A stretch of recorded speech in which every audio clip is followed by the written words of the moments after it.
আসসালামু আলাইকুম। নতুন একটা রেসিপিতে সবাইকে স্বাগতম। আশা করি সবাই ভালো আছেন। আমি ভালো আছি আলহামদুলিল্লাহ। তেলাপিয়া মাছের কাবাবের একটা রেসিপি তৈরি করে দেখাবো। তেলাপিয়া মাছ কিন্তু এমনিতে আমার বাচ্চারা খেতে চায় না, একেবারে খেতে চায় না বললেই চলে। কিন্তু এইভাবে কাবাব তৈরি করে দিলে কিন্তু খুব সহজে খায়, বরঞ্চ কাড়াকাড়ি শুরু হয়ে যায়। মাছটা আমি লবণ দিয়ে কয়েকবার ভালো মতো ধুয়ে পরিষ্কার করে যে প্যানের মধ্যে সিদ্ধ করব ওই প্যানের মধ্যে নিয়ে নিয়েছি।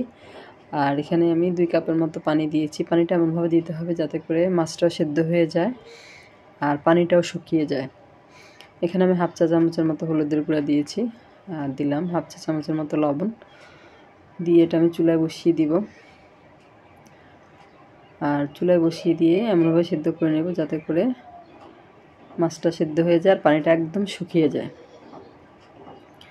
চুলায় বসিয়ে দিয়েছি। চুলায় বসিয়ে আমি এটা সেদ্ধ করে নিয়েছি। সেদ্ধ করার পরে চুলা বন্ধ করে আমি এটা ঠান্ডা করে নিয়েছি। ঠান্ডা হয়ে যাবার পরে আমি মাছগুলোর কাটা বেছে নিচ্ছি। এই যে এইভাবে আমি সবগুলো মাছের কাটা বেছে নিব। সবগুলো মাছের কাটা আমি বেছে একটা প্লেটের মধ্যে পুরো মাছটা নিয়ে নিলাম। এরপর এর মধ্যে আমি প্রথমে দিয়ে দিব চালের গুঁড়া। আর চালের গুঁড়াটা আমি এখানে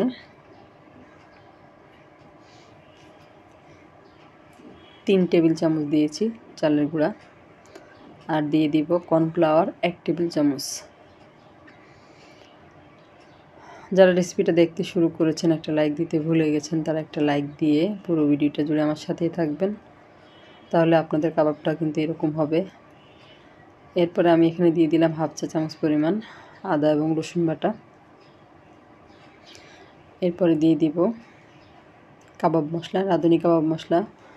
এটা থেকে আমি 2 চা চামচের মতো কাবাব মশলা এখানে অ্যাড করব। আর এই কাবাব মশলাটা দেওয়ার কারণে কিন্তু এই কাবাবটা খেতে অনেক বেশি ভালো লাগবে।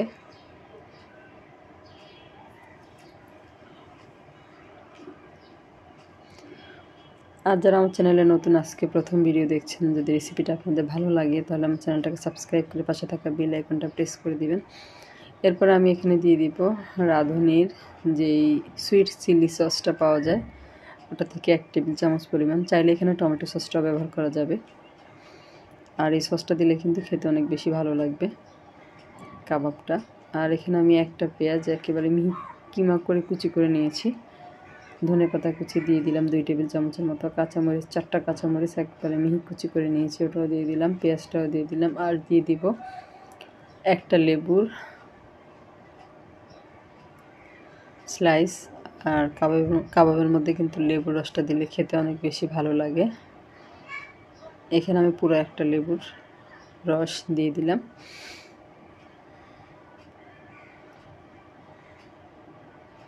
এরপরে দিয়ে দিব সামান্য পরিমাণ লবণ। যেহেতু আগে আমি মাছের মধ্যে মাছ সেদ্ধ করার সময় লবণ দিয়েছি, এই জন্য লবণটা একটু বুঝে দিতে হবে।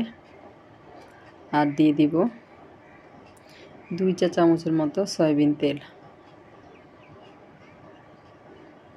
এরপরে আর কোনো কাজ নেই, হাত দিয়ে খুব ভালো মতো সব কিছু একসাথে মেখে নেব। আর একটু সময় নিয়ে আস্তে আস্তে করে সব কিছু একসাথে ডলে ডলে মাখিয়ে নিতে হবে।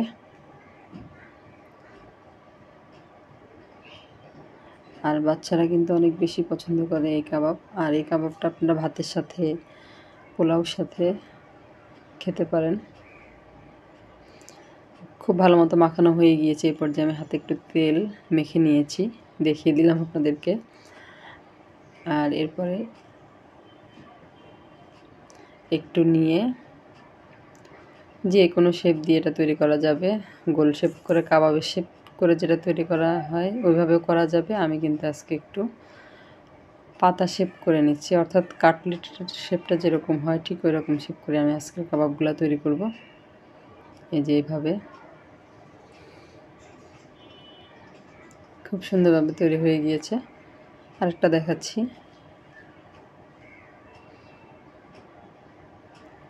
অবশ্যই এই রেসিপিতে বাসায় একবার ট্রাই করবেন আর পুরো রেসিপিটা দেখবেন স্কিপ না করে।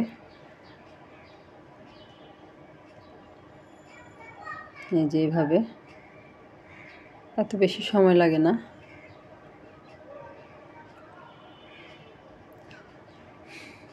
এভাবে আমি সবগুলো তৈরি করে নেব। আমি সবগুলো তৈরি করে নিয়েছি। এই যে আমি এটা দুপুরের খাবারের জন্য বানিয়েছিলাম। আমি কিন্তু সবগুলো একসাথে ভাজবো না। আমি একটা ডিম আধ ঘন্টা আগে ফ্রিজ থেকে বের করে রেখেছিলাম। ডিমটা আমি ভেঙে নিয়েছি একটা বাটির মধ্যে। ডিমটাকে আমি একটা চামচ দিয়ে খুব ভালো মতো ফেটিয়ে নেব। আর দুপুরের খাবারের জন্য আমি তৈরি করেছিলাম।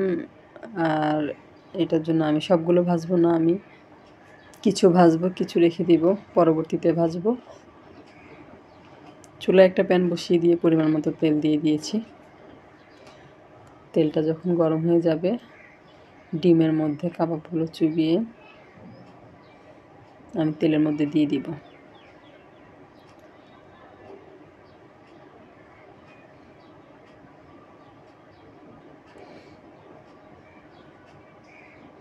এটা কিন্তু খেতে অনেক মজাদার হয়েছিল এই কাবাবটা, ডিমের মধ্যে ডুবানোর কারণে।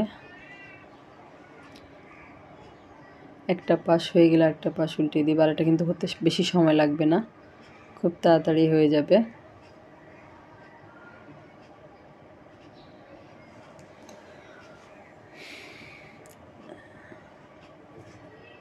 এই যে তুলে নিলাম।